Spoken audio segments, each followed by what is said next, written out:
Assalamualaikum warahmatullahi wabarakatuh.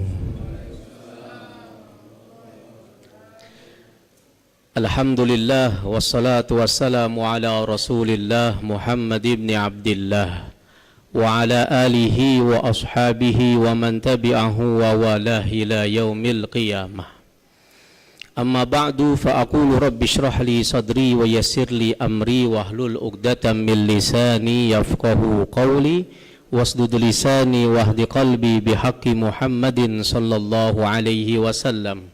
Ya ahlad darak wa ya ahlan naubah wa ya ahlal batin wa ya ahlal halli wal 'aqdi. Para hadirin hadirat jamaah salat tarawih Masjid Jami' Baitur Rahman, yang semoga kita semuanya selalu diberikan hidup yang penuh berkah. Semoga rumah tangga kita sakinah mawaddah warahmah. Semoga anak-anak kita, cucu kita menjadi orang-orang yang soleh dan solehah. Semoga kita semuanya bisa pergi umrah, pergi haji ke Mekah, bisa ziarah makam Rasulullah di kota Madinah. Amin amin ya rabbal alamin. Hadirin hadirat yang dirahmati Allah subhanahu wa ta'ala, kita bersyukur kepada Allah karena hingga detik ini Allah masih menebalkan iman di hati kita, menuntun langkah kaki kita duduk bersimpuh di rumahnya dalam rangka qiyamul lail, salat tarawih berjamaah, di mana di hari-hari ini di mana-mana masjid kebanyakan sudah banyak mengalami kemajuan, alias maju apanya? Maju barisannya. Memang begitu tradisinya di negara kita.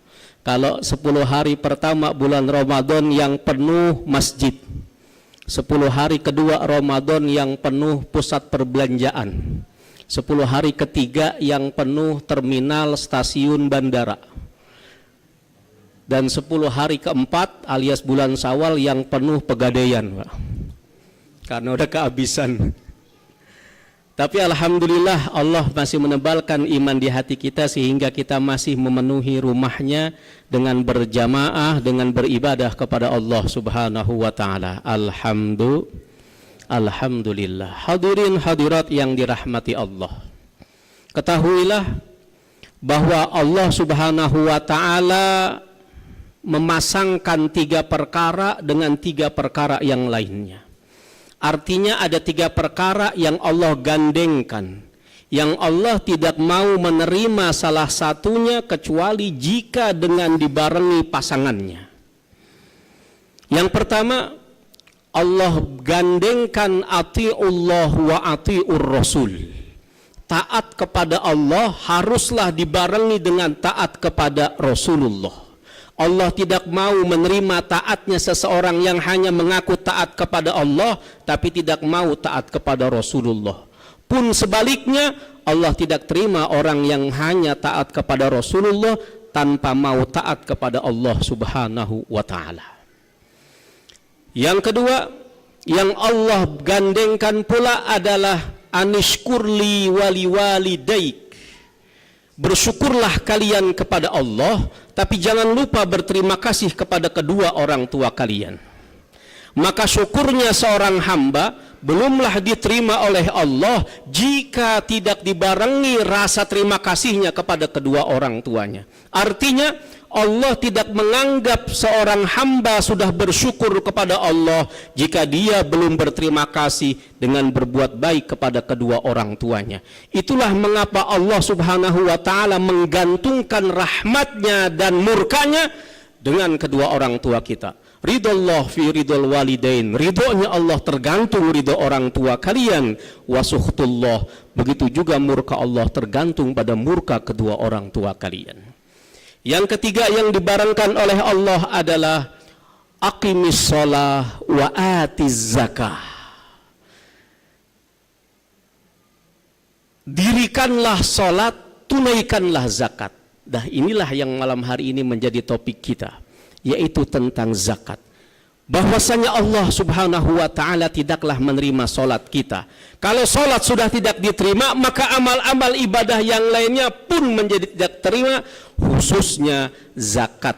Karena Allah selalu membarengkan salat dengan zakat. Atiullah, aqimus shalah wa atuz zakah. Dirikanlah salat, tunaikanlah zakat. Mengapa Allah Subhanahu wa taala mewajibkan kita berzakat? Allah Subhanahu wa taala berfirman, "Khudz min amwalihim shadaqatan tutahhiruhum wa tuzakkihim biha wa shalli 'alaihim inna salataka sakanun lahum wallahu sami'un 'alim." Kata Allah Subhanahu wa taala, wahai Rasulullah, khudz, ambillah min amwalihim, dari harta mereka, shadaqatan, sebagai sedekah yang wajib, yaitu zakat. Untuk apa? Tutahhiruhum, untuk mensucikan mereka, wa tuzakkihim biha, dan untuk membersihkan mereka, serta untuk mengembangkan harta mereka, memberikan keberkahan dalam harta mereka. Wa shalli alaihim, kalau mereka mau bersedekah, artinya mereka mau berzakat, wa shalli alaihim, doakan mereka. Doakan mereka wahai Rasulullah, doamu sesungguhnya makbul di sisi Allah, diterima oleh Allah dan diijabah oleh Allah. Inna salataka sakanul lahum, sesungguhnya doamu untuk mereka sungguh merupakan rahmat dan ketenangan untuk mereka. Dari ayat ini maka kita pun mengerti, bahkan jika kita tengok asbabun nuzulnya ayat ini, sababun nuzulnya ayat ini bercerita tentang ada beberapa sahabat Rasulullah yang ketika itu menyesal. Mengapa mereka menyesal? Karena mereka merasa bersalah kepada Rasulullah, sebab ketika Rasulullah mengumumkan peperangan, mengajak mereka berperang Tabuk, saat itu mereka beralasan minta izin untuk tidak mengikuti perang. Ada kurang lebih 7 sampai 10 orang. Maka mereka pun kemudian mengalami penyesalan yang teramat sangat, hingga kemudian mereka bernazar.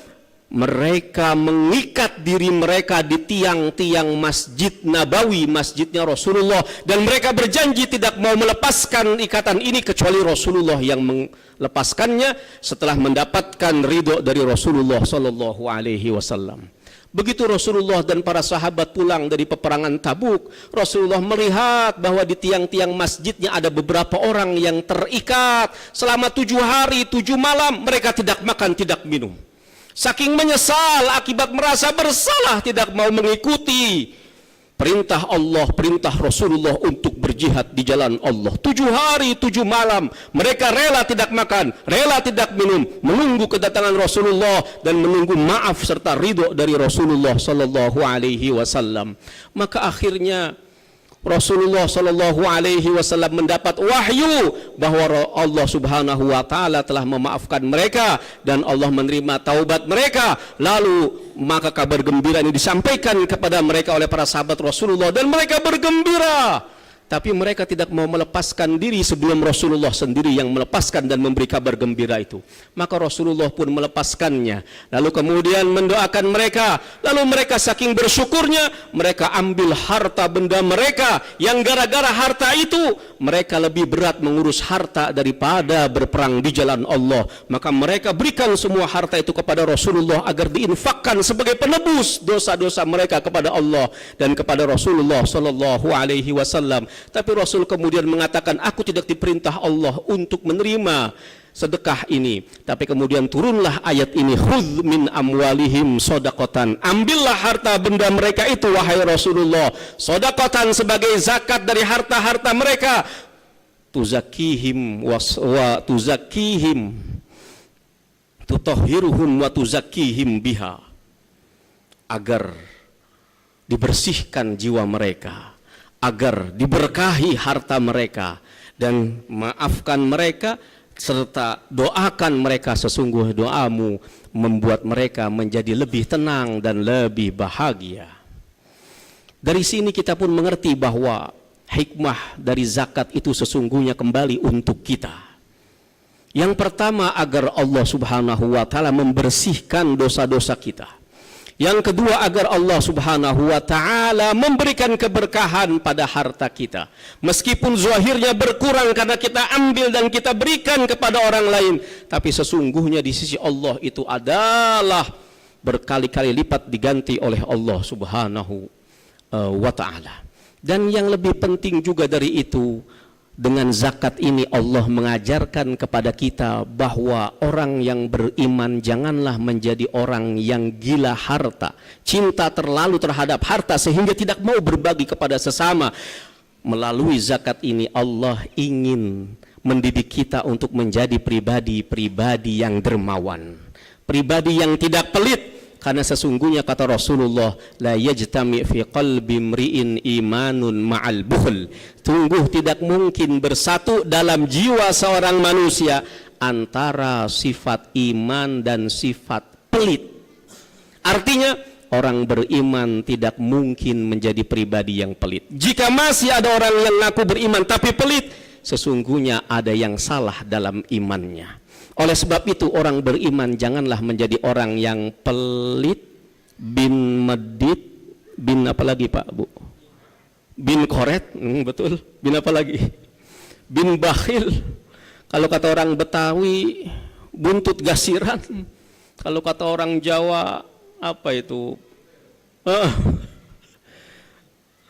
Janganlah menjadi orang yang pelit. Nih, masjid kita ini muat 500 orang Pak. Andai setiap taraweh bapak-bapak bawa duit 10.000 aja, dikali 500 maka sudah dapat 5 juta bapak ibu sekalian. Masya Allah, kata Bang Ipul, yang 2 juta kasih buat yang khotibnya. Masya Allah, yang ceramah dapat 2 juta, jam 5 sore udah nongol di sini dia Pak. Yang 1 juta kasih buat Bilalnya. Masya Allah, Bilal dapat 1 juta tiap hari, habis lebaran dia naik Avanza kreditan Pak. Hadirin yang dirahmati Allah.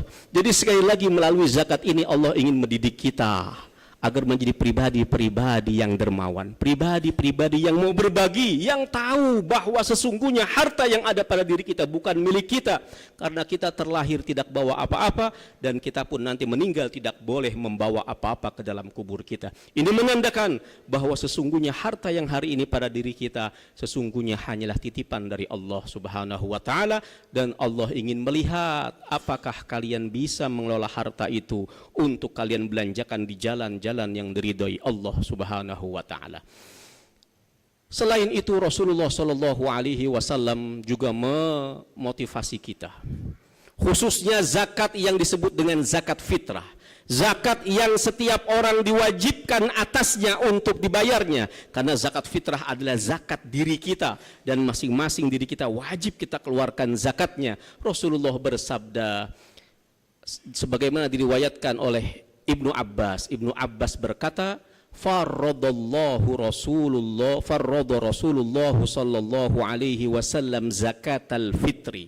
Rasulullah mewajibkan zakat fitrah tuhratan, sebagai penyuci, sebagai penyempurna dari segala kesalahan dan kekurangan lis-shaimi, bagi orang yang berpuasa di bulan Ramadan. Mungkin puasa kita banyak kekurangannya, puasa kita banyak cacatnya, maka Rasulullah mewajibkan kita untuk berzakat sebagai penambal dari kekurangan-kekurangan yang ada pada puasa kita. Selain itu juga sebagai tu'matun lil masakin, sebagai bantuan makanan untuk orang-orang miskin di antara kita. Dengan berzakat, puasa kita insya Allah menjadi sempurna dan orang-orang miskin di sekitar kita pun menjadi terbantu adanya. Dengan begitu semoga kemudian kita keluar dari bulan Ramadan menjadi insan-insan yang paripurna, insan yang bertakwa kepada Allah Subhanahu wa ta'ala. Amin, amin ya rabbal alamin. Terima kasih atas segala perhatian, mohon maaf atas segala kekurangan. Wassalamualaikum warahmatullahi wabarakatuh.